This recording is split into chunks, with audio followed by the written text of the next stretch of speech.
If you were to enlarge a person to the size of a city in your imagination, then his or her veins would probably be as wide as a road. Would you be able to find your way if you were put into this body and were expected to visit the ear or any other organ?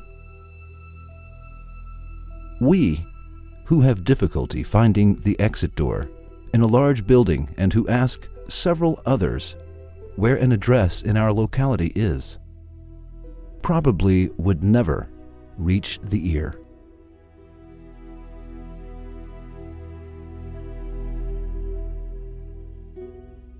Nevertheless, substances that enter our bodies for the first time are able to find their way without asking anyone for help, despite being mindless, without willpower, unconscious, powerless, and lifeless. Elements that are necessary for the eye go to the eye. And likewise, elements that belong to the heart go to the heart. How are they able to find their way without confusion? How are these particles able to make this journey, which we are unable to make despite our intelligence? There could be two answers to these questions. One, because these elements are so smart. They can make this journey without asking for help. Two, God Almighty is handling and inciting them. They are all His civil servants, and they work through His incitation. Now let us look at some other samples of the proof of divine incitation.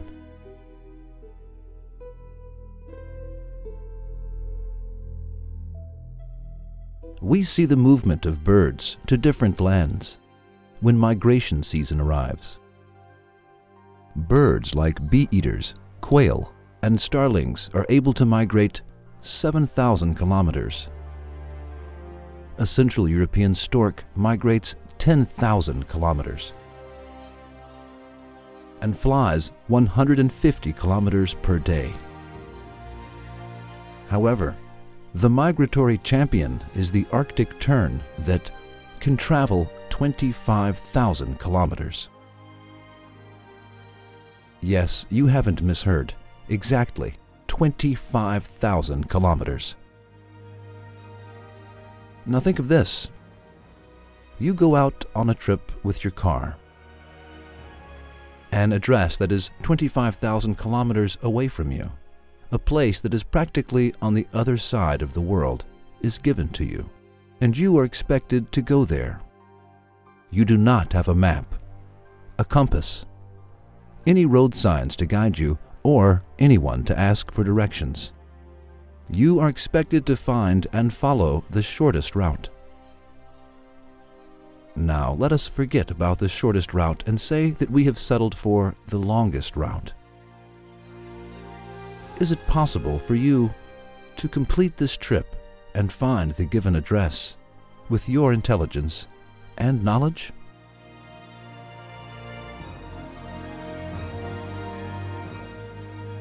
How could it be possible?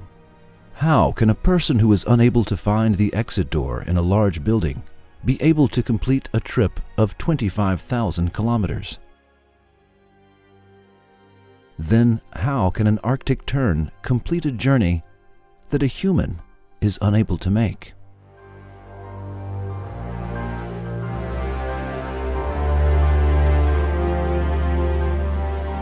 There are two options. One, either this bird is much smarter, more intelligent, and more skillful than a person. Two, or this bird is not completing this journey on its own and is being inspired to do so. It finds its way by means of divine incitation, in other words, inspiration. Which of these options could be true? If we accept that this bird migrates on its own, then we will have to accept that this bird is being more intelligent than a human.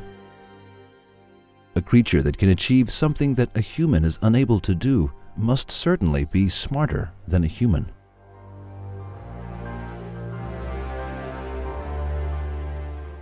A bat was taken from a cave and was put into a cage that did not allow sunlight to permeate. In addition, the cage was placed 300 kilometers away from the cave. It was later determined that the bat returned to its cave. And here, our question is the same. If this is not divine incitation, then what else can it be? How can a bat find a cave that is 300 kilometers away on its own? Would you be able to find your way back home, which is 300 kilometers away, if they tied a handkerchief on your eyes and expected you not to consult with anyone and not to look at any road signs? A stork that had never migrated before was taken to Italy in a cage and was set free during the migration season. It was seen that this stork had taken the shortest route and, 125 days later, arrived at the same place that its breed had migrated. Now let us put birds aside and look at ourselves. Even when an address is given to us, we often get lost and are unable to find our location. Moreover, when we visit a hospital, we have difficulty in finding the exit door. In addition, if all road signs were removed and we were expected to travel from one city to another, then we probably would not be able to reach there until the end of our lives. Are birds smarter than us, or is there someone who inspires them?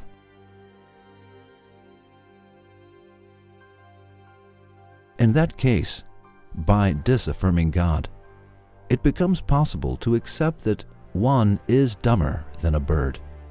If examples of divine incitation were to be counted, they would never finish.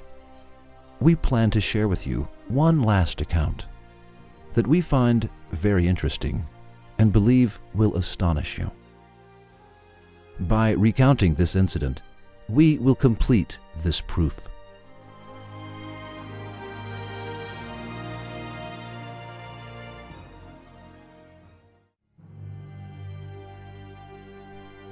Scientists who study the reproduction of eels had discovered something immensely interesting. When it came time for mother eels to lay their eggs, they would migrate towards the Sargasso Sea, which is south of Bermuda in the northern portion of the Atlantic Ocean. And when they would reach their destination, they would lay their eggs and die there. The migration of eels is one of the most inexplicable and fascinating migrations. Even if eels are born in the Sargasso Sea of the Atlantic Ocean, no adult eel has been caught there, because they quickly abandon their birthplace after they are born and swim toward the rivers of Europe and America, where their parents lived. There is no one to show them the way on their estimated 6,000-kilometer journey. And despite having just been born, they are able to find their way without confusion. They finally reach the rivers where they will spend their lives. They live there, and, as if a collective agreement has been made, they all swim at the same time from the rivers directly toward their place of birth, the Sargasso Sea. There they lay their eggs, and the cycle continues in the same way. The interesting part is this. The sea the mother eel came from is the sea that her offspring returns to. And by no means does the offspring go elsewhere.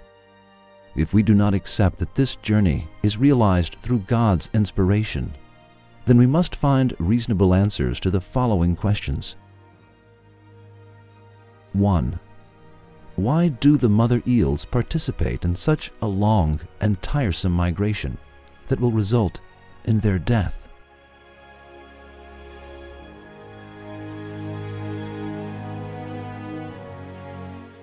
2. Why do they go to their place of birth, the Sargasso Sea, and how do they get there? Or do they have a compass to guide them? 3. How does the young eel know to which sea its mother went and how to get there? 4. Let us say it knows the sea where its mother went and can find its way there. But why does the eel not go to a closer sea and instead chooses to embark on a grueling journey? Why is it so important for the eel to return to the sea where its mothers went? From where did it receive this overwhelming sense of longing to return to its place of birth? We have never heard of a child who was abandoned in the courtyard of a mosque or church, returning to his or her mother's home when they got older.